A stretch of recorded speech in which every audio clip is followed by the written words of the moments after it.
Olá, amigos.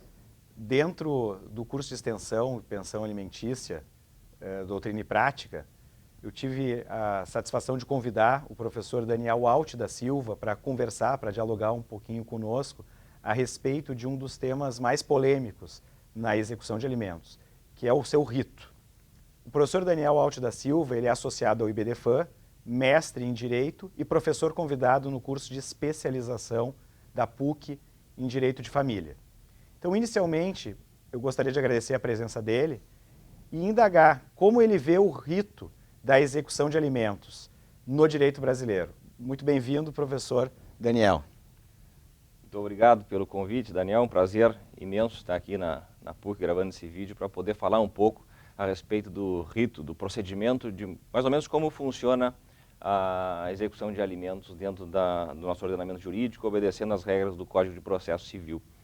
E sendo bem rápido, sendo bem conciso com relação ao funcionamento do procedimento de execução de sentença, em primeiro lugar, a gente tem duas disposições, que uma é um rito prisional, que é aquele em que pode ser o executado citado, para fazer um pagamento primeiro em 3 dias, justificar essa impossibilidade, e o que permite essa prisão são os últimos 3 meses de pensão alimentícia em aberto, fora aqueles outros que vão ao longo do procedimento de execução se vencer.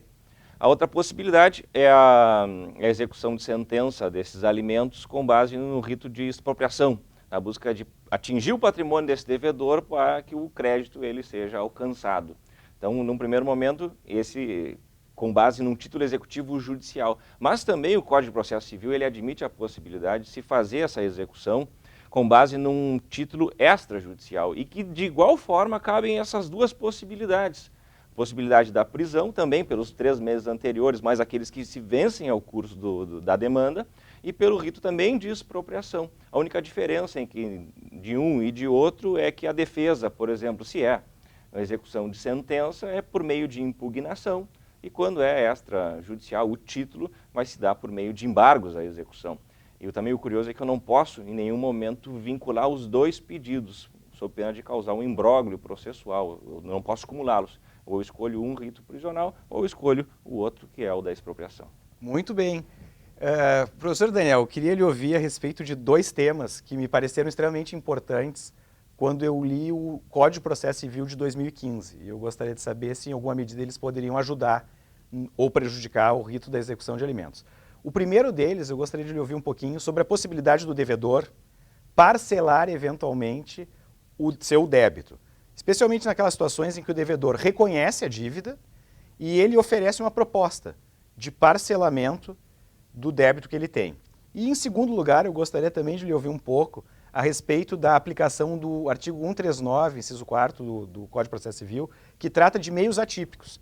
Isto é, o juiz poderia, na sua visão, lançar mão de outras medidas que não a prisão para constranger o devedor a pagar a pensão que é devida? Então, se possível, eu gostaria de lhe ouvir sobre esses 2 temas. Claro, são 2 perguntas muito boas e pertinentes, aliás. Com relação à primeira, que diz respeito a essa possibilidade de fazer aquilo que a gente chama de parcelamento legal, analisando, salvo engano, é o artigo 916 do Código de Processo Civil, ele, a rigor, não tem uma aplicabilidade exata ao rito da execução de alimentos.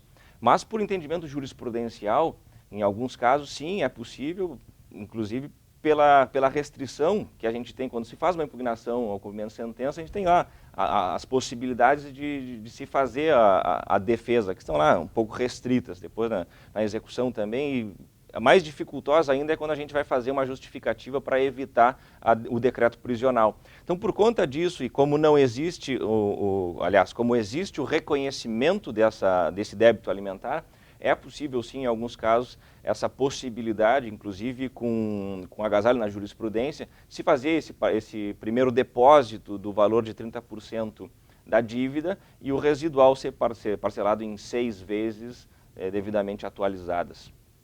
E respondendo à segunda questão, que é a da possibilidade de utilização pelo magistrado de meios atípicos, Sim, é possível, por conta do dever geral de cautela, que está elencado no artigo 139, inciso 4º do Código de Processo Civil. Só que tem uma discussão a respeito disso, e até o próprio Tribunal de Justiça ele tem posições antagônicas a depender da Câmara. Alguns dizem que sim, outros dizem que não, por conta da ausência de um meio e fim com relação a isso, porque por conta da possibilidade de se tomar essas medidas atípicas, coercitivas, para que o débito alimentar seja satisfeito pelo devedor, muitas vezes não se enxerga que tomando essas medidas o débito realmente vai ser pago ao final. Mas, enfim, a 7ª Câmara tem uma posição um pouco mais refratária, a 8ª tem uma posição que acata esta possibilidade, e a repercussão mais destacada, o que se tem hoje em dia, inclusive com decisões do STJ, é a possibilidade de retenção do passaporte, da CNH, sem esquecer também que o próprio Código de Processo Civil, mas não dever geral de cautela, mas lá no procedimento da execução, permite o protesto desses valores em aberto também como algo a mais para constranger o devedor ao pagamento. Enfim, pode, mas vai depender também da posição que a gente vai estar defendendo dentro do processo. Tudo bem, eu agradeço a participação do professor Daniel Alt e agradeço a atenção de todos vocês. Espero que tenham tido bastante proveito, como eu tive, com essa oportuna explicação do professor Daniel.